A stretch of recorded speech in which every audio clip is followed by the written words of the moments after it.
ನಮಸ್ಕಾರ ವೀಕ್ಷಕರೇ, ನಮ್ಮ ಪೊಲೀಸ್ ನ್ಯೂಸ್ ಮಾಧ್ಯಮಕ್ಕೆ ಸ್ವಾಗತ. ನಾನು ನಿಮ್ಮ ರಾಜು. ಇತ್ತೀಚಿನ ಬೆಂಗಳೂರು ನಗರ ಪೊಲೀಸರ ಕಾರ್ಯಾಚರಣೆಯ ಸುದ್ದಿಗಳ ಒಂದು ಮುನ್ನೋಟ.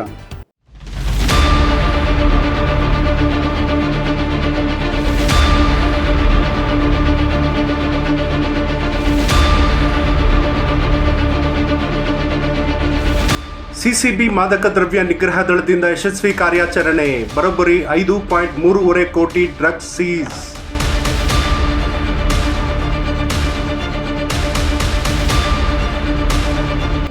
ಬೆಂಗಳೂರು ನಗರದ ಸಿಸಿಬಿ ಮಾದಕ ದ್ರವ್ಯ ನಿಗ್ರಹ ದಳದ ಅಧಿಕಾರಿಗಳು ಇತ್ತೀಚೆಗೆ 2 ಪ್ರಮುಖ ಕಾರ್ಯಾಚರಣೆಗಳನ್ನು ಯಶಸ್ವಿಯಾಗಿ ನಡೆಸಿದ್ದಾರೆ.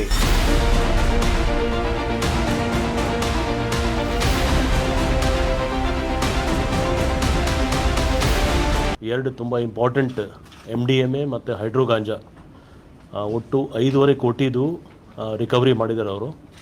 MDMA ಕ್ರಿಸ್ಟಲ್ಸ್ ಅದು 1 kg 47 ಗ್ರಾಮ್ಸ್ದು ಟೋಟಲ್ ವ್ಯಾಲ್ಯೂ 2.5 ಕೋಟಿ. ಇದರಲ್ಲಿ ಇಬ್ಬರು ಫಾರಿನ್ ನ್ಯಾಷನಲ್ಸ್ ಅವ್ರಿಗೆ ಅರೆಸ್ಟ್ ಮಾಡಿದ್ದಾರೆ. ಇದು ಕೇಸ್ ಹೆಬ್ಗೋಡಿ ಸ್ಟೇಷನ್ನಲ್ಲಿ ರಿಜಿಸ್ಟರ್ ಆಗಿದೆ. ಖಚಿತ ಮಾಹಿತಿ ಆಧರಿಸಿ ಸಿಸಿಬಿ ಅಧಿಕಾರಿಗಳು ಹೆಬ್ಬಗೋಡಿ ಪೊಲೀಸ್ ಠಾಣಾ ವ್ಯಾಪ್ತಿಯಲ್ಲಿ ದಾಳಿ ನಡೆಸಿ 2 ವಿದೇಶಿ ಪ್ರಜೆಗಳನ್ನು ವಶಕ್ಕೆ ಪಡೆದಿದ್ದಾರೆ. ಹಾಗೂ KG ನಗರದಲ್ಲಿರುವ ವಿದೇಶಿ ಅಂಚೆ ಕಚೇರಿಯಲ್ಲಿ ಸಿಸಿಬಿ ಮತ್ತೊಂದು ದಾಳಿ ನಡೆಸಿದೆ.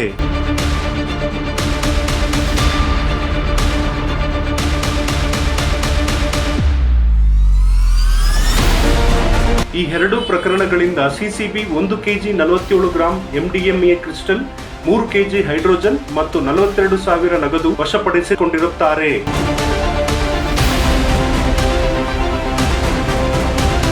ಎಕ್ಸ್ಕ್ಲೂಸಿವ್ ಪೊಲೀಸ್ ನ್ಯೂಸ್ಗಾಗಿ ಸದಾ ನೋಡ್ತಾ ಇರಿ ನಮ್ಮ ಪೊಲೀಸ್ ನ್ಯೂಸ್. ಧನ್ಯವಾದಗಳು.